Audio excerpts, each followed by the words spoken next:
ಗೃಹ ಸಚಿವರು ಪ್ರಸ್ತಾಪ ಮಾಡದಂತೆ ಇವತ್ತು ಹಿರಿಯ ಪೊಲೀಸ್ ಅಧಿಕಾರಿಗಳ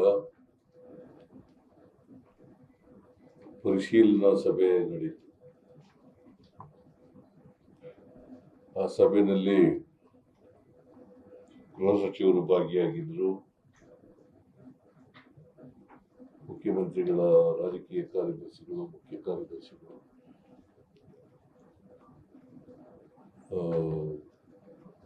ಗೃಹ ಇಲಾಖೆಯ ಕಾರ್ಯದರ್ಶಿಗಳು ಮತ್ತೆ ಪೊಲೀಸ್ ಮುಖ್ಯಸ್ಥರಾದಂಥ ಅಲೋಕ್ ಮೋಹನ್ ಅವರು ಕೂಡ ಭಾಗಿಯಾಗಿದ್ದರು. ಸಭೆಯಲ್ಲಿ ಬಹಳ ಮುಖ್ಯವಾಗಿ ಸಾರ್ವಜನಿಕರ ಅಭಿಪ್ರಾಯ ಯಾವ ರೀತಿ ರೂಪಿತ ಆಗ್ತದೆ ಅನ್ನೋದ್ರ ಬಗ್ಗೆ ಪೊಲೀಸ್ನವರು ಗಮನ ಹರಿಸಬೇಕು.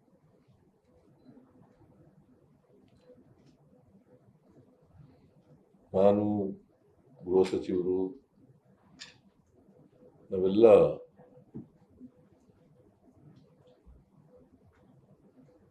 ಮತ್ತೆ ಪೊಲೀಸ್ ವ್ಯವಸ್ಥೆ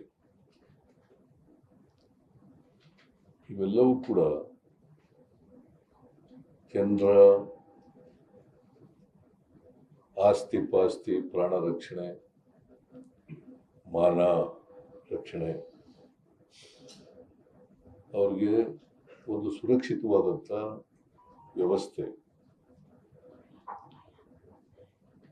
ನಿರ್ಭಯವಾಗಿ ಬದುಕ್ತಕ್ಕಂಥ ವ್ಯವಸ್ಥೆ,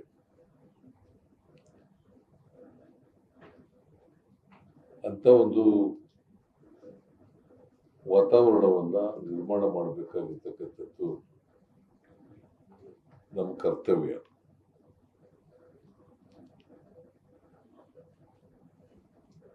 ನಾನು ಮೊದಲಿಗೆ ಪ್ರಸ್ತಾಪ ಮಾಡಿದ್ದೇನೆ, ಹೋಮ್ ಮಿನಿಸ್ಟರ್ ಕೂಡ ಪ್ರಸ್ತಾಪ ಮಾಡಿದ್ರು. ಒಳ್ಳೆ ಕೆಲಸ ಮಾಡಿದ್ರೆ ನಮ್ಮ ಸರ್ಕಾರ ಒಳ್ಳೆ ಕೆಲಸ ಮಾಡಿದೆ ಅಂತೇಳಿ ಶಬಾಷ್ಗಿರಿ ಕೊಡ್ತಾರೆ.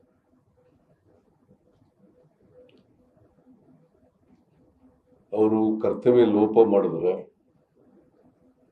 ಬೇಜವಾಬ್ದಾರಿಯಿಂದ ನಡ್ಕೊಂಡ್ರೆ ಯಾರನ್ನು ಕೂಡ ಸಹಿಸಲ್ಲ ಅಂತಕ್ಕಂಥದ್ದನ್ನು ಕೂಡ ಹೇಳಿದ್ದೀನಿ, ಬಹಳ ಸ್ಪಷ್ಟವಾಗಿ ಹೇಳಿದೆ.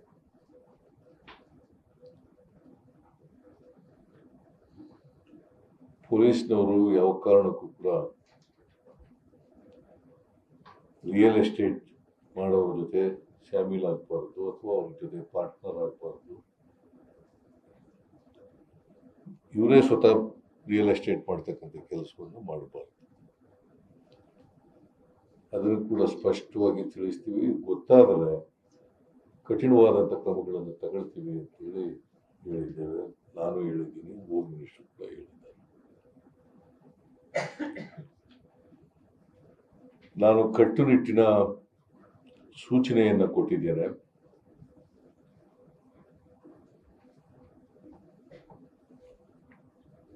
SP, DCP, IG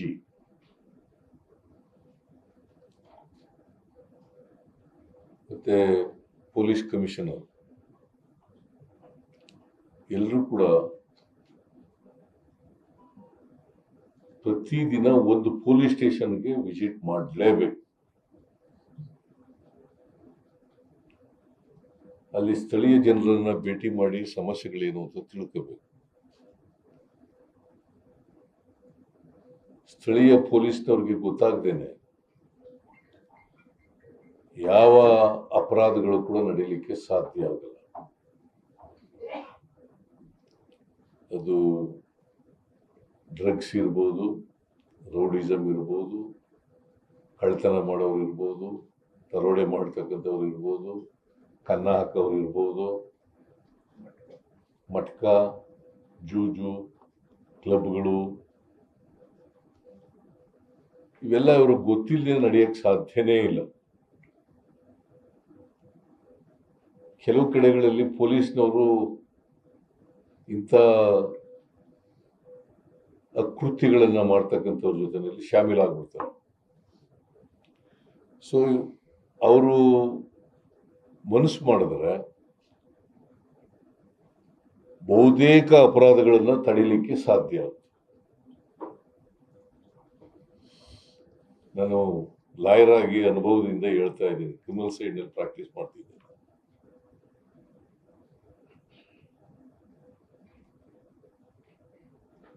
ಮಾಡಲಿಕ್ಕೆ ಸಾಧ್ಯ ಆಗ್ತದೆ.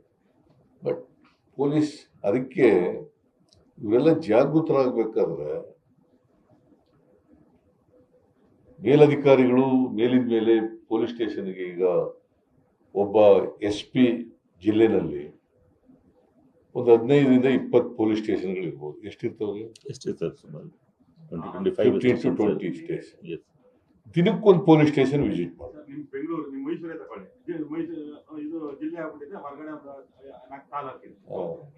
ಅದಕ್ಕೆ ನಾನು ಹೇಳದ್ದು, ಕನಿಷ್ಠ ಒಂದು ತಿಂಗಳಲ್ಲಿ ಒಂದು ಪೊಲೀಸ್ ಸ್ಟೇಷನ್ಗೆ ವಿಸಿಟ್ ಮಾಡಿ, ಅಲ್ಲಿ ಜನರ ಜೊತೆ ಸಂಪರ್ಕ ಕೂತ್ಕೊಂಡು ಜನಸಂಪರ್ಕ ಕೆಲಸ ಮಾಡೋದು.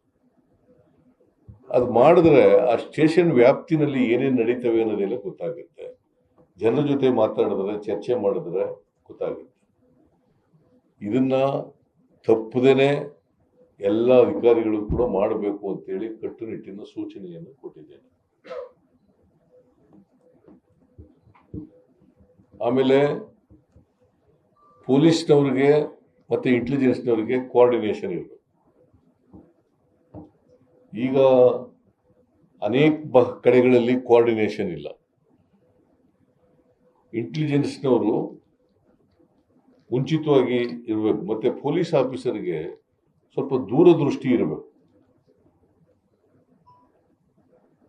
ಮುಂದೆ ಏನಾಗಬಹುದು ಅಂತಕ್ಕಂಥ ಇದಿರಬೇಕು. ಒಂದು ಇನ್ಫಾರ್ಮೇಶನ್ ಬಂದ್ರೆ ಆ ಇನ್ಫಾರ್ಮೇಶನ್ನ ಕಸದ ಬುಟ್ಟಿಗೆ ಹಾಕ್ಬಿಡೋದಲ್ಲ, ಅದ್ರ ಬಗ್ಗೆ ಫಾಲೋ ಅಪ್ ಆಕ್ಷನ್ ಇರಬೇಕು. ಅದನ್ನು ಹೇಳಿದ್ದೀನಿ, ಎಲ್ಲ ಪೊಲೀಸ್ನವ್ರಿಗೂ ಕೂಡ ಇದನ್ನು ಮಾಡಬೇಕು ಅಂತ ಹೇಳಿದ್ದೀನಿ. ಸೊ ಮುಂದೇನಾಗಬಹುದು ಅಂತಕ್ಕಂಥ ಆಲೋಚನೆ ಇರಬೇಕು. ಈಗ ಫಾರ್ ಎಕ್ಸಾಂಪಲ್ ಒಂದು ಉದಾಹರಣೆ ಕೊಟ್ಟು ಹೇಳಿದೆ ನಾನು. ಹುಬ್ಬಳ್ಳಿನಲ್ಲಿ ನೇಹ ಮರ್ಡರ್ ಆಯ್ತು, ಇನ್ನೂ ಒಂದು ಮರ್ಡರ್ ಆಯ್ತು. ಎರಡನೇ ಮರ್ಡರ್ನಲ್ಲಿ ಅವನು ಆರೋಪಿ ಬೆದರಿಕೆ ಹಾಕಿದ್ದಾರೆ ಅಂತೇಳಿ ಪೊಲೀಸ್ ಸ್ಟೇಷನ್ಗೆ ಕಂಪ್ಲೇಂಟ್ ಕೊಟ್ಟಿದ್ದಾರೆ. ಆಗ್ಲೇ ಕ್ರಮ ತಗೊಂಡಿದ್ದಾರೆ, ಆ ಮರ್ಡರ್ನ ನಡೆಸಲಿಕ್ಕೆ ಸಾಧ್ಯ ಆಯ್ತಿತ್ತು. ಅದು ಒಂದು ಉದಾಹರಣೆ. ಈ ತರದ ಬೇಕಾದಷ್ಟು ಕರ್ನಾಟಕದಲ್ಲಿ ನಡೀತವೆ. ಸೊ ಈ ಉದಾಹರಣೆ ಕೊಟ್ಟು ಇದನ್ನಿಂತ ನಡೆಸಲಿಕ್ಕೆ ಸಾಧ್ಯ ಆಗ್ತದೆ. ಫಾರ್ ಎಕ್ಸಾಂಪಲ್ ಬಿಜಾಪುರದಲ್ಲಿ ಮೊನ್ನೆ 7 ಜನ ನೀರಿಗೆ ಬಿದ್ದುಬಿಟ್ರು, ಜೂಜಾಟ ಆಡ್ತಾ ಇದ್ರು. ಪೊಲೀಸ್ನವರು ಅವ್ರನ್ನ ಆ ಜೂಜಾಟ ಮಾಡಿದ ಇನ್ಫಾರ್ಮೇಶನ್ ಗೊತ್ತಾದ ಮೇಲೆ ಅಲ್ಲಿ ಹೋಗಿದ್ದಾರೆ. ಪೊಲೀಸ್ನವ್ರು ಬರ್ತಾರೆ ಅಂತ ಓಡೋ ನೀರು ಬಿದ್ದುಬಿಟ್ರು. ಆ ತೆಪ್ಪ ತಗೊಂಡು ಹೋಯ್ತಿದ್ರಲ್ಲ, ಯಾರು ಈಜ್ ಬತ್ತಿದ್ರು ಅವ್ರು ಬದುಕೊಂಡ್ರು, ಯಾರು ಈಜ್ ಬತ್ತಿದ್ಲು ಅವ್ರು ಸತ್ತೋದ್ರು. 5 ಜನ ಸತ್ತೋದ್ರು. ಅವ್ರು ತಪ್ಪು ಮಾಡಿರ್ಬೋದು ಜೂಜಾಟ, ಲೈಸೆನ್ಸ್ ಇಲ್ಲದೇನೆ ಜೂಜ್ ನಡೆಸ್ತಿದ್ರಲ್ಲ, ನಿಲ್ಸಿದ್ರೆ ಹಿಂಗಾಗಕ್ಕೆ ಸಾಧ್ಯ ಆಗ್ತಿರ್ಲಿಲ್ಲ.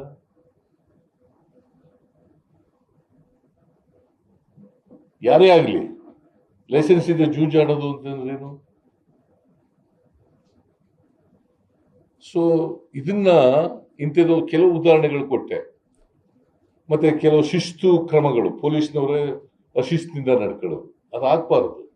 ಪೊಲೀಸ್ನಲ್ಲಿ ಶಿಸ್ತು ಇರಲೇಬೇಕು, ಶಿಸ್ತು ಮೇಂಟೈನ್ ಮಾಡಲೇಬೇಕು. ಎಲ್ಲ ಪೊಲೀಸ್ನವರು ಕೂಡ ಶಿಸ್ತು ಕಾಪಾಡ್ತಕ್ಕಂಥ ಕೆಲಸವನ್ನು ಮಾಡಬೇಕು. ಮತ್ತೆ ಎಲ್ಲರೂ ಒಗ್ಗಟ್ಟಿನಿಂದ ಕೆಲಸ ಮಾಡಬೇಕು. ಶಿಸ್ತಿಲ್ಲದ್ರೆ ಕಷ್ಟ. ಬಿಜಾಪುರದಲ್ಲಿ ಅಂತ ಅನ್ಸುತ್ತೆ, ಅಲ್ಲ ಬಿಜಾಪುರದಲ್ಲಿ ಒಂದು ನಡೀತು. ಅವರು ಯಾವುದೋ ಒಂದು ಪಕ್ಷದ ಸಿಂಬಲ್ ಇರ್ತಕ್ಕಂಥ ಶಾಲೆಗಳನ್ನ ಹಾಕೊಳ್ಳೋದು. ಬಿಜಾಪುರದಲ್ಲ, ಆಯುಧ ಪೂಜೆನಲ್ಲಿ ಅಂಥವೆಲ್ಲ ಮಾಡಬಾರ್ದು. What information would go? What message would go? See, police officers ನಮ್ಮ ಸಂವಿಧಾನದ ರೀತಿ ಕೆಲಸ ಮಾಡಬೇಕಲ್ಲ. ಯಾವುದೇ ಕೋಮುವಾದದ ಕೆಲಸವನ್ನು ಮಾಡಬಾರ್ದು. ಆ ಕೋಮುವಾದಕ್ಕೆ ಆ ಸಿಂಬಲ್ಗಳು ಇರ್ತಾವಲ್ಲ ಅಂಥದನ್ನೆಲ್ಲ ಮಾಡಕ್ ಹೋಗ್ಬಾರ್ದು. ಸೊ ಇಲ್ಲಿ ಚಿಕ್ಕಮಗಳೂರಿನಲ್ಲಿ ಒಂದಾಯ್ತು, ಪೊಲೀಸು ಅಡ್ವೊಕೇಟ್ಸ್. ಸೊ ಇಂಥ ಕಡೆ ಶಿಸ್ತಿನಿಂದ ಪೊಲೀಸ್ನವರು ವರ್ತಿಸ್ತಕ್ಕಂಥದ್ದು ಕೂಡ ಅತ್ಯಂತ ಅಗತ್ಯ. ಆಮೇಲೆ ನಾವು ಸುವ್ಯವಸ್ಥೆ ಚೆನ್ನಾಗಿದ್ರೆ ಹೆಚ್ಚು ಬಂಡವಾಳ ಹೂಡಿಕೆ ಆಯ್ತದೆ. ಬಂಡವಾಳ ಹೂಡಿಕೆ ಆದರೆ ಉದ್ಯೋಗ ಸೃಷ್ಟಿ ಆಗ್ತದೆ. ಉದ್ಯೋಗ ಸೃಷ್ಟಿಯಾಗಿ ಆಸ್ತಿ ಸೃಜನೆ ಆದರೆ ರಾಜ್ಯದ ಬೆಳವಣಿಗೆ ಆಗ್ತದೆ. ಪರ್ ಕ್ಯಾಪಿಟಲ್ ಇನ್ಕಮ್ ಜಾಸ್ತಿ ಆಗ್ತದೆ. ಒಂದಕ್ಕೊಂದು ಸಂಬಂಧ ಇರ್ತದೆ. ಸುವ್ಯವಸ್ಥೆ ಮತ್ತೆ the development of the state ಒಂದಕ್ಕೊಂದು ಸಂಬಂಧ ಇರ್ತದೆ. ಅದರಿಂದ ಸುವ್ಯವಸ್ಥೆಯನ್ನು ಕಾಪಾಡಲೇಬೇಕು. ಈಗ ಕರ್ನಾಟಕಕ್ಕೆ ಒಂದು ಹೆಸರಿದೆ, ಪೊಲೀಸ್. ಕರ್ನಾಟಕದ ಪೊಲೀಸ್ ಅಂತಂದ್ರೆ ಇಡೀ ದೇಶದಲ್ಲಿ ಒಂದು ಹೆಸರಿದೆ. ಅದಕ್ಕೆ ಕಳಂಕ ತರ್ತಕ್ಕಂಥ ಕೆಲಸ ಯಾರು ಮಾಡಬಾರದು ಅಂತ ಸೂಚನೆ ಕೊಟ್ಟಿದೆ. ಅದಿನ್ನೂ ಎತ್ತರಕ್ಕೆ ಏರಿಸ್ಬೇಕು ಹೊರತು ಕಳಂಕ ತರ್ತಕ್ಕಂಥ ಕೆಲಸ ಮಾಡಬಾರ್ದು. ಆಮೇಲೆ ಈ ಫೇಕ್ ನ್ಯೂಸು ಹಾವಳಿ ಜಾಸ್ತಿ ಆಗ್ಬಿಟ್ಟದೆ. ಈಗ ಸುಳ್ಳು ಸುದ್ದಿಗಳು ಹಬ್ಸೋದು, ಯಾರೇ ಮಾಡಿರಲಿ, ಯಾವ ಪಕ್ಷದವರೇ ಮಾಡಿರಲಿ, ಅಥವಾ ಯಾರೇ ಸಾಮಾನ್ಯ ಜನ ಮಾಡಿರಲಿ, ಅಥವಾ ಪಕ್ಷದ ಅಭಿಮಾನಿಗಳು ಮಾಡಿರಲಿ, ಈಗ ಜಾಸ್ತಿ ಆಗ್ಬಿಟ್ಟದೆ. ಸೋಷಿಯಲ್ ಮೀಡಿಯಾದಲ್ಲಿ ಜಾಸ್ತಿ ಆಗ್ಬಿಟ್ಟದೆ. ಈ ಫೇಕ್ ನ್ಯೂಸನ್ನ ಸಾಧ್ಯವಾದ ಅದನ್ನ ಹತ್ತಿಕ್ಕತಕ್ಕಂಥ ಪ್ರಯತ್ನ ಮಾಡದೆ ಹೋದ್ರೆ ಅದು ಸಮಾಜಕ್ಕೆ ಕಂಟಕ ಆಗ್ತದೆ.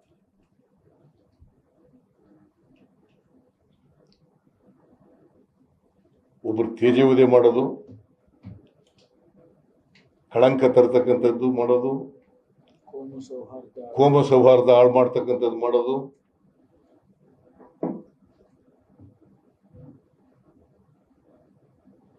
ಇದನ್ನ ಸೌಹಾರ್ದ ಹಾಳು ಮಾಡ್ತಕ್ಕಂಥ ಯಾರೇ ಮಾಡಲಿ ಅದ್ರ ಮೇಲೆ ಅವ್ರ ಮೇಲೆ ಕಠಿಣವಾದಂಥ ಕ್ರಮ ತಗೋಬೇಕು. ಈಗ ನಾವು ಕರ್ನಾಟಕದಲ್ಲಿ ಫ್ಯಾಕ್ಟ್ ಚೆಕ್ ಅಂತ ಮಾಡಿದ್ದೀವಿ. ಎಲ್ಲ ಜಿಲ್ಲೆಗಳಲ್ಲೂ ಮಾಡಿದ್ದೀವಿ.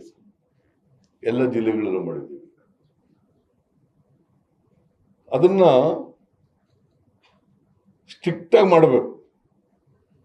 ಯಾರು ಫೇಕ್ ನ್ಯೂಸ್ ಅನ್ನ ಮಾಡ್ತಾರೆ, ಯಾರೇ ಆಗಿರ್ಲಿ, ಅವ್ರ ಮೇಲೆ ಕಠಿಣವಾದಂತ ಕ್ರಮ ತಗೊಳ್ಳೇಬೇಕು ಅಂತೇಳಿ ಹೇಳಿದ್ವಿ. ಕೋಮು ಸೌಹಾರ್ದ ಹಾಳು ಮಾಡ್ತಕ್ಕಂಥದ್ದು, ತೇಜೋವಧೆ ಮಾಡ್ತಕ್ಕಂಥದ್ದು, ಕಳಂಕ ತರ್ತಕ್ಕಂಥದ್ದು, ಅದನ್ನ ದುರುದ್ದೇಶದಿಂದ ಉದ್ದೇಶಪೂರ್ವಕವಾಗಿ ಮಾಡ್ತಕ್ಕಂಥದ್ದನ್ನು ಸಹಿಸಲ್ಲ ಅಂತಕ್ಕಂಥ ಮಾತನ್ನು ಹೇಳಿದ್ದೇನೆ. ಮತ್ತೆ ಡ್ರಗ್ಸ್ ಬಗ್ಗೆನೂ ಕೂಡ ಬಹಳ ಸ್ಪಷ್ಟವಾಗಿ ಹೇಳಿದ್ದೀನಿ. ಇದನ್ನ ಎರಾಡಿಕೇಟ್ ಮಾಡಲೇಬೇಕು. ನಿಮಗೆ ಎಲ್ರಿಗೂ ಗೊತ್ತಿದೆ ಯಾರ್ಯಾರು ಡ್ರಗ್ಸ್ ಇದರಲ್ಲಿ ವ್ಯಾಪಾರದಲ್ಲಿ ಇದಾಗಿದ್ದಾರೆ, ಭಾಗಿಯಾಗ್ತಾರೆ, ಯಾರು ಮಾಡ್ತಾರೆ, ಎಲ್ಲಿಂದ ತರ್ತಾರೆ, ಹೆಂಗೆ ಡಿಸ್ಟ್ರಿಬ್ಯೂಟ್ ಮಾಡ್ತಾರೆ, ಎಲ್ಲೆಲ್ಲಿ ನಡೀತದೆ ಎಲ್ಲ ಗೊತ್ತಿರ್ತದೆ. ಅದನ್ನು ನಿಲ್ಲಿಸಬೇಕು ಅಂತಕ್ಕಂಥದ್ದನ್ನ ಹೇಳಿದ್ದೇನೆ ಬಹಳ ಸ್ಪಷ್ಟವಾಗಿ. Cyber crime. ಸೊ ಇದರಿಂದ ಈಗ ಸಮಾಜದಲ್ಲಿ ಬೆಳವಣಿಗೆ ಆಯ್ತಾ ಹೊಸ ರೂಪದ ಅಪರಾಧಗಳು ಸೃಷ್ಟಿಯಾಗ್ತವೆ. ಹೊಸ ರೂಪದ ಅಪರಾಧಗಳನ್ನು ತಡಿಲಿಕ್ಕೆ ಹೊಸ ತಂತ್ರಜ್ಞಾನಗಳು, ಟ್ರೈನಿಂಗ್ ಆಗಬೇಕು, ಅದನ್ನೆಲ್ಲ ಮಾಡಬೇಕು ಅಂತ ಹೇಳಿದ್ದೀವಿ. ಟ್ರೈನಿಂಗ್ ಕೊಡ್ತಾ ಇದ್ದೀವಿ, ಬಟ್ ಇನ್ನೂ ಹೆಚ್ಚು ಮಾಡಬೇಕು ಅಂತಕ್ಕಂಥದ್ದನ್ನು ಕೂಡ ಹೇಳ್ತಾ ಇದ್ದೀವಿ. ಸೊ ಡ್ರಗ್ ಮೆನೇಶ್ ಇದೆಯಲ್ಲ, ಅದು ಇಡೀ ರಾಜ್ಯದಲ್ಲಿ ಈಗ ಮೈಸೂರು ಅಂತ ಕಡೆ, ಬೆಂಗಳೂರು ಅಂತ ಕಡೆ, ಹುಬ್ಬಳ್ಳಿ ಧಾರವಾಡದಂತ ಕಡೆ, ಮಂಗಳೂರು ಅಂತ ಕಡೆ, ಬೆಳಗಾಂ ಅಂತ ಕಡೆ ಇವುಗಳಲ್ಲಿ ಜಾಸ್ತಿ ಆಗ್ತಾ ಇದೆ. ಕಾರ್ಪೊರೇಷನ್ ಏರಿಯಾಗಳಲ್ಲಿ ಜಾಸ್ತಿ ಆಗ್ತದೆ. ಈಗ ನಾನು ಕೋಲಾರದಲ್ಲಿ ಮೊನ್ನೆ ಒಂದು 4-5-6 ತಿಂಗಳುಗಳಲ್ಲಿ ಮಕ್ಕಳು ಇದನ್ನ ಬ್ಯಾಗ್ನಲ್ಲಿ ಇಟ್ಕೊಬರ್ತವೆ ಅಂತ ಕೇಳಿದೆ ನಾನು. ಅಂಥದ್ದೆಲ್ಲ ಈ ಪೊಲೀಸ್ನವ್ರಿಗೆ ಹೇಳಿದ್ದೀನಿ ನಾನು, ಮಕ್ಕಳಲ್ಲಿ ಜಾಗೃತಿ ತರಬೇಕು. ನಂಬರ್ 1. ನಂಬರ್ 2, ಯಾರ್ಯಾರು ಇದರಲ್ಲಿ ಈ ಅವ್ಯವಹಾರದಲ್ಲಿ ಭಾಗಿಯಾಗಿದ್ದಾರೆ ಅವ್ರ ಮೇಲೆ ಕಠಿಣವಾದಂಥ ಕ್ರಮ ತಗೋಬೇಕು. ಎಲ್ಲಿಂದ ಬರ್ತದೆ, ಯಾರು ಡ್ರಗ್ಸ್ ಪೆಡ್ಲರ್ಗಳಿರ್ತಾರೆ, ಆಮೇಲೆ ಅದನ್ನು ಎಲ್ಲಿ ಉಪಯೋಗಿಸ್ತಾರೆ. ಈಗ ಯಾರೋ ಹೇಳ್ತಾ ಇದ್ರು, ಇಲ್ಲಿ ಮಾಡಿದೀವಿ ಸರ್ ಜೂನ್ ನಲ್ಲಿ 5 lakh ಸ್ಟೂಡೆಂಟ್ಸ್ ಆ ಟ್ಯಾಬ್ಲೆಟ್ಗಳು, ಚಾಕ್ಲೇಟ್ಗಳನ್ನ ಫ್ರೀಯಾಗಿ ಕೊಟ್ಬಿಡೋದು ಸ್ವಲ್ಪ ದಿನ, ಆಮೇಲೆ ದುಡ್ಡು ವಸೂಲು ಮಾಡೋದು. ಇಂಥವೆಲ್ಲ ನಡೀತಾ ಇರ್ತವೆ. ಆಮೇಲೆ ಬೀಟ್ ಇದೆಯಲ್ಲ, ಈ ಬೀಟ್ ಅಂತ ಮಾಡಿದ್ದಾರೆ ಈಗ ಪೊಲೀಸ್ ನಮ್ಮ ಹೊಸದಾಗಿ. ಅದು ಬಹಳ ಜನ ಪೊಲೀಸ್ನವ್ರಿಗೆ ಗೊತ್ತೇ ಇಲ್ಲ ಈ ಬೀಟ್ ಅಂದ್ರೆ ಏನು ಅಂತ. ಆಮೇಲೆ ಎಲ್ಲೆಲ್ಲಿ ಜನಸಂದಣಿ ಇದೆ, ಎಲ್ಲಿ ನಿರ್ಜನ ಪ್ರದೇಶಗಳಿರ್ತವೆ, ಅಲ್ಲಿ ಈ ಬೀಟ್ಗಳು ಜಾಸ್ತಿ ಆಗ್ತವೆ. ಜೊತೆಗೆ ಪೊಲೀಸ್ನವರು ಪ್ರೆಸೆನ್ಸ್ ಇರಬೇಕು, ಯೂನಿಫಾರ್ಮ್ನಲ್ಲಿ ಪ್ರೆಸೆನ್ಸ್ ಇರಬೇಕು, ಮತ್ತಿನಲ್ಲಿ ತಿರುಗಾಡೋದಲ್ಲ. ಫುಲ್ ಡ್ರೆಸ್ನಲ್ಲಿ ಇದ್ರೆ ಭಯ ಬರ್ತದೆ, ಪೊಲೀಸ್ನವ್ರು ಇದ್ದಾರಪ್ಪ ಮಾಡಬಾರದು ಅಂತ ಇರ್ತದೆ. ಈಗ ಯಾರಿಗೋ ಚಾಕು ಹಾಕ್ಬಿಡ್ತಾರೆ, ಪೊಲೀಸ್ನವ್ರು ಇದ್ರೆ ಹಾಕ್ತಾರ? ಇನ್ಯಾರ ಹತ್ರ ಚೈನ್ ಸ್ನ್ಯಾಚಿಂಗ್ ತಗೊಂಡು ಮಾಡ್ತಾರೆ, ಪೊಲೀಸ್ನವ್ರು ಇದ್ರೆ ಮಾಡ್ತಾರ? ಹಗಲೊತ್ತು ಕನ್ನ ಹೊಡೆದು ಕನ್ನ ಯಾರು ಮನೇಲಿ ಇರೋದೆಲ್ಲ ನೋಡ್ಕೊಂಡು ಮನೆ ನುಗ್ಬಿಡ್ತಾರೆ, ಕನ್ನ ಹಾಕ್ತಾರೆ. ಇಂಥವೆಲ್ಲ ನಿಲ್ಲಿಸ್ಲಿಕ್ಕೆ ಸಾಧ್ಯ ಆಗ್ತದೆ. ಇದರಿಂದ ಪೊಲೀಸ್ನವ್ರಿಗೆ ಇವತ್ತು ಬಹಳ ನಾನು ಕಠಿಣವಾಗಿ ಇನ್ಸ್ಟ್ರಕ್ಷನ್ಸ್ ಕೊಟ್ಟಿದ್ದೀನಿ, ಹೋಮ್ ಮಿನಿಸ್ಟರ್ ಕೂಡ ಕಠಿಣವಾಗಿ ಕೊಟ್ಟಿದ್ದೀನಿ. ಮತ್ತೆ ಕ್ರೈಮ್ ಸಂಖ್ಯೆ, ಕ್ರೈಮ್ಗಳು, ಅಪರಾಧಗಳು ಕಡಿಮೆ ಆಗ್ತದೆ.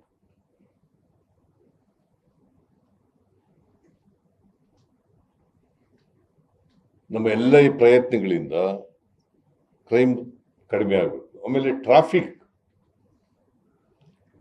ಇತ್ತೀಚಿನ ದಿನಗಳಲ್ಲಿ ಟ್ರಾಫಿಕ್ಕು ತೊಂದರೆಗೆ ಜನ ಸಾಮಾನ್ಯರು ಸಿಕ್ಕಾಕತ್ತೆ. ನಮಗೆ ಗೊತ್ತಾಗಲ್ಲ, ಯಾಕಂದ್ರೆ ನಮ್ಮನ್ನು ಪೊಲೀಸ್ನವ್ರು ಬಿಡಿಸ್ಬಿಡ್ತಾರೆ. ಇಲ್ಲ, ನಾನು ಅದಕ್ಕೆ ನಮಗೆ ಜೀರೋ ಟ್ರಾಫಿಕ್ ಇಲ್ಲ, ನನಗೆ ಇವ್ರಿಗೂ ಇಲ್ಲ, ನಾಟ್ ಜೀರೋ ಟ್ರಾಫಿಕ್. ಬಟ್ ಪೊಲೀಸ್ನವ್ರು ಆಗುವೆ ಅಲ್ಲೆಲ್ಲ ನಿಂತ್ಕೊಂಡು ಬಿಡಿಸ್ಬಿಡ್ತಾರೆ. ಸಿಗ್ನಲ್ ಟು ಸಿಗ್ನಲ್ ಮಾತ್ರ signal. No zero traffic, no zero traffic to the chief minister and to the home minister. ಬೇರೆ ಮಿನಿಸ್ಟರ್ಗಳಿಗೂ ಹೇಳ್ಬಿಟ್ಟಿದ್ದೀನಿ ಯಾರು ಜೀರೋ ಟ್ರಾಫಿಕ್ ಇರಬಾರ್ದು. ಆದ್ರೂ ಪೊಲೀಸ್ನವ್ರು ನಾವು ಹೋಗುವಾಗ ಇದು ಮಾಡ್ಬಿಡ್ತಾರೆ, ಸಿಗ್ನಲ್ ಫ್ರೀ ಮಾಡ್ಬಿಡ್ತಾರೆ. ಹೇಳಿದ್ದು ಎರಡೂ ಒಂದೇ ಆಗಲ್ರಿ. ಇಡೀ ರಸ್ತೆನೆ ಖಾಲಿ ಮಾಡಿಸ್ಬಿಡೋದಕ್ಕೂ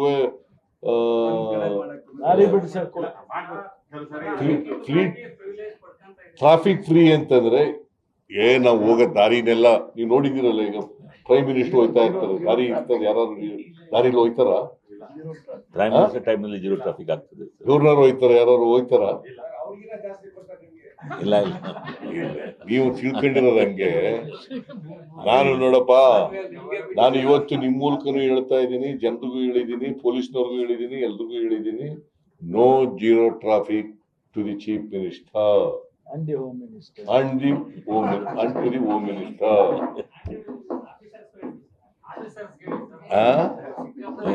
ನಾವು ಕೊಡ್ತಾ ಇಲ್ಲ. ಪೊಲೀಸ್ನವರು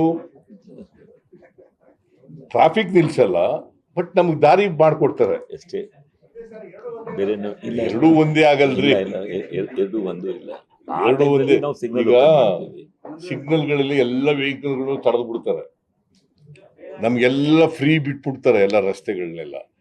ಜೀರೋ ಟ್ರಾಫಿಕ್ ಅಂತಂದ್ರೆ ಜೀರೋ ಟ್ರಾಫಿಕ್ ಇಲ್ದಿರೋ ವೆಹಿಕಲ್ಗಳು ಬಿಡ್ತಾರೆ, ಎಲ್ಲೆಲ್ಲಿ ನಮಗೆ ಅಡಚಣೆ ಇದೆ ಅಲ್ಲೆಲ್ಲ ಇದು ಮಾಡ್ಬಿಡ್ತಾರೆ.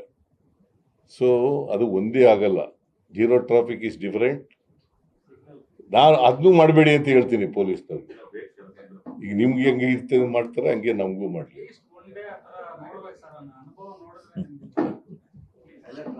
ಈಗ ಅದಕ್ಕೆ ಹೇಳಿದ್ದೀನಿ ಪೊಲೀಸ್ನವ್ರಿಗೆ, ಬರೀ ಕಾನ್ಸ್ಟೇಬಲ್ಗಳಿರೋದಿಲ್ಲ ಟ್ರಾಫಿಕ್ನಲ್ಲಿ, ನಿಮ್ಮ ಪೊಲೀಸ್ ಹೈಯರ್ ಆಫೀಸರ್ಗಳು ಕೂಡ ಇರಬೇಕು ಅಲ್ಲಿ ಟ್ರಾಫಿಕ್ನಲ್ಲಿ ನಿಂತಿರ್ಬೇಕು. ಬರೀ ಆಫೀಸರ್ ಕೂತ್ಕೊಂಡು ಪಂಕ ಕೆಳಗಡೆ ಕೂತ್ಕೊಂಡು ಇರೋದಲ್ಲ. ಪಂಕ ಎಲ್ಲ ಈಗೆಲ್ಲ AC ಸೊ ಅದೆಲ್ಲ ಪೊಲೀಸ್ನವ್ರಿಗೆ ಹೇಳಿದ್ದೀವಿ.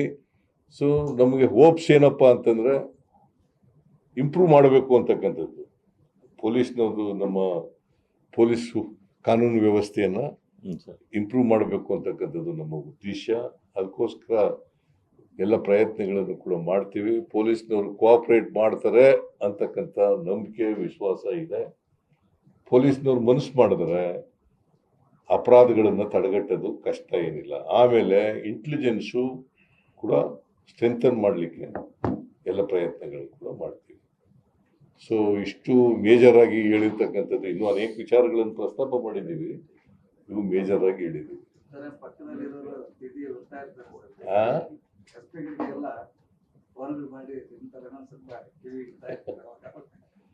ಮಾಡಲೇಬೇಕಲ್ಲ. ಏನು ಟ್ರಾನ್ಸ್ಫರ್ದು ಹೇಳಿದ್ದೀನಿ.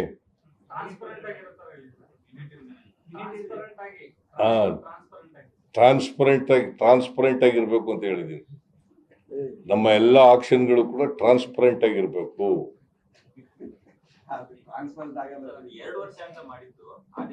ಪ್ರಯತ್ನ ಮಾಡ್ಬೇಕಲ್ರಿ. ಆಗದೇ ಇಲ್ಲ ಅಂದ್ರೆ ಆಗೋದಿಲ್ಲ. ಏನುವೆ ಪ್ರಯತ್ನನೇ ಮಾಡದೆ ಹೋದ್ರ ಈಗೇನು ಆಗದೇ ಇಲ್ಲಪ್ಪ ಅಂತ ಬಿಟ್ಬಿಟ್ರೆ ಆಗತ್ತಾ? ಪ್ರಯತ್ನ ಮಾಡಬೇಕು. So we are trying our level best. ನೀವೆಲ್ಲಾನು ಹೇಳಿದಿರಿ, ನೀವು ನಮ್ಗಿಂತ ಜೊತೆ ಕೂಡ ಎಲ್ಲ ಹೇಳಿದಿರಿ, ನೀವು ಸಮಸ್ಯೆ ಹೇಳಿದ್ರಿ. ಆ ಎಲ್ಲಾನು ಇಂಪ್ಲಿಮೆಂಟ್ ಮಾಡಿದ್ರೆ ನಂಬರ್ 1 ಮಾಡಬೇಕು ಅನ್ನೋದು ನಮ್ಮ ಆಸೆ. ಯಾರಾದರೂ ಡೆಲಿಬರೇಟ್ ಆಗಿ ಅಶಿಸ್ತಿನಿಂದ ನಡ್ಕೊಂಡ್ರೆ, ಕರ್ತವ್ಯ ಲೋಪ ಮಾಡಿದ್ರೆ ಅವ್ರ ಮೇಲೆ ಮುಲಾಜಿಲ್ದೆ ಆಕ್ಷನ್ ತಗೋತೀವಿ. ನೀವು ನಮಗೆ ಕೆಳಗಿಂದ ಬಂದಿರೋರು ಎಲ್ಲ ಗೊತ್ತಿದೆ. ನಾನು ಕೆಳಗಡೆಯಿಂದ ಬಂದಿರೋನೆ. ಎಮ್ಮೆ ಮೇಯಿಸ್ಕೊಂಡು, ಕುರಿ ಮೇಯಿಸ್ಕೊಂಡು, ಹೋಟ್ಲಲ್ಲಿ ಸಾಂಬಾರ್ ತಗೊಂಡು ಊಟ ಮಾಡಿ ಅನ್ನ ಬೇಯಿಸ್ಕೊಂಡು ಎಲ್ಲ ಬಂದಿರೋದು. ಆದ್ರಿಂದ ನಿಮ್ಗೆಲ್ಲವೂ ಗೊತ್ತಿದೆ. ಈಗ ಹೇಳಿದ್ರಲ್ಲ, ಮೈಸೂರು ಹೇಳಿದ್ರಲ್ಲ, ಪೊಲೀಸ್ನವ್ರು ಹೋಗಿ ಸಮಸ್ಯೆ ಗೊತ್ತಾಗಿದ್ರೆ ಅದು ತಳಮಟ್ಟದಿಂದ ನಿಮ್ಮಂತ ಗೊತ್ತಾಗೋದು. ಆ ತಳಮಟ್ಟಕ್ಕೆ ಗೊತ್ತಾಗಿದ್ರೆ ಸಮಸ್ಯೆ ಬಗೆಹರಿತದೆ. ಕರೆಕ್ಟ್. ಒಂದು ಅದೇ ಸರ್, ಈಗ BNS ಕಾಯ್ದೆ ಬಂದಿದೆಯಲ್ಲ, ಅದರಲ್ಲಿ ಮೊನ್ನೆ ಲಾ ಮಿನಿಸ್ಟರ್ ಹೇಳಿದ್ದಾರೆ 23 ಅಂಶಗಳಿಗೆ ತಿದ್ದುಪಡಿ ಅಂತ. ಈಗಾಗಲೇ ಟ್ರೈನಿಂಗ್ ಕೊಟ್ಟಿದ್ದೀವಿ. ಒಂದು ಕೈಪಿಡಿನೂ ಕೂಡ ಹೊರಡಿಸಿದ್ದೀವಿ. ಎಲ್ಲ ಪೊಲೀಸ್ ಸ್ಟೇಷನ್ಗೂ ಕೂಡ ಕೊಟ್ಟಿದ್ದೀವಿ. ಕೈಪಿಡಿ ಕೊಟ್ಟಿದ್ದೀವಿ, ಟ್ರೈನಿಂಗ್ ಕೂಡ ಕೊಟ್ಟಿದ್ದೀವಿ. 3 ಸಾರಿ ಟ್ರೈನಿಂಗ್ ಕೊಟ್ಟಿದ್ದೀವಿ. ಸೊ ಅದನ್ನ ಹೊಸ ಕಾಯ್ದೆ ಈಗ ಜುಲೈ 1ರಿಂದ ಇಂಡಿಯನ್ ಎವಿಡೆನ್ಸ್ ಆಕ್ಟ್ ಅಷ್ಟೊಂದು ಬದಲಾವಣೆ ಆಗಿಲ್ಲ. ಇಂಡಿಯನ್ ಪೀನಲ್ ಕೋಡ್ ಅಷ್ಟೊಂದು ಬದಲಾವಣೆ ಇಲ್ಲ. CRPC ಬದಲಾವಣೆ ಆಗಿದೆ.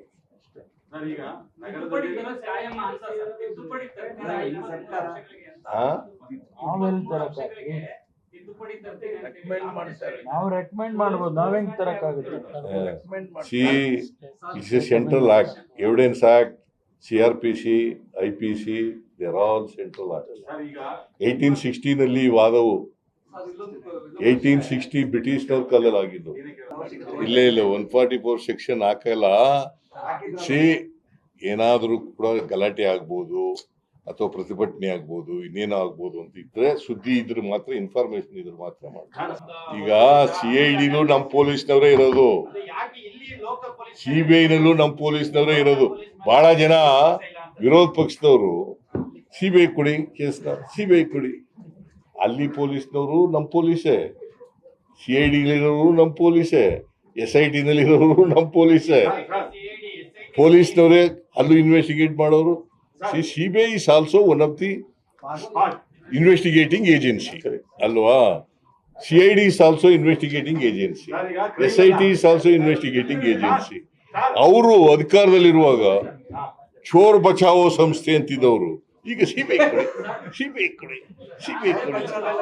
ನೀವು ಚೋರ್ ಬಚಾವ್ ಸಂಸ್ಥೆನ ಯಾಕೆ ಕೊಡಬೇಕು ಅಂತ ಬರೆಯೋದೇ ಇಲ್ಲ ನೀವು. ನಾನ್ ನೋಡಪ್ಪ, CBI ನಲ್ಲಿರೋದನ್ನ ನಾನು ಅಲ್ಲಗಳೆಯಲ್ಲ. ಅವರು ಒಂದು ಇನ್ವೆಸ್ಟಿಗೇಟಿಂಗ್ ಏಜೆನ್ಸಿ. ಸೆಂಟ್ರಲ್ ಗೌರ್ಮೆಂಟು ಬೇರೆ ಬೇರೆ ಅಂತಾರಾಜ್ಯ ಇರ್ತಕ್ಕಂಥ ಅಫೆನ್ಸ್ಗಳನ್ನ ಇನ್ವೆಸ್ಟಿಗೇಟ್ ಮಾಡಲಿಕ್ಕೆ ಇರ್ತಕ್ಕಂಥದ್ದು. ರಾಜ್ಯ ಪೊಲೀಸ್ನವರು ನಮ್ಮಲ್ಲಿ ಕಾನೂನು ಸುವ್ಯವಸ್ಥೆ ಕಾಪಾಡಲಿಕ್ಕೆ ಇರ್ತಕ್ಕಂಥವ್ರು. ನಮ್ಮ ಪೊಲೀಸ್ನವರು ಕೂಡ ಸಮರ್ಥರಾಗಿದ್ದಾರೆ, ಇನ್ವೆಸ್ಟಿಗೇಷನ್ ಮಾಡಲಿಕ್ಕೆ ಸಮರ್ಥರಾಗಿದ್ದಾರೆ. ಗ್ಯಾರಂಟಿ ನ್ಯೂಸ್, ಸುದ್ದಿ ಖಚಿತ, ನ್ಯಾಯ ನಿಶ್ಚಿತ.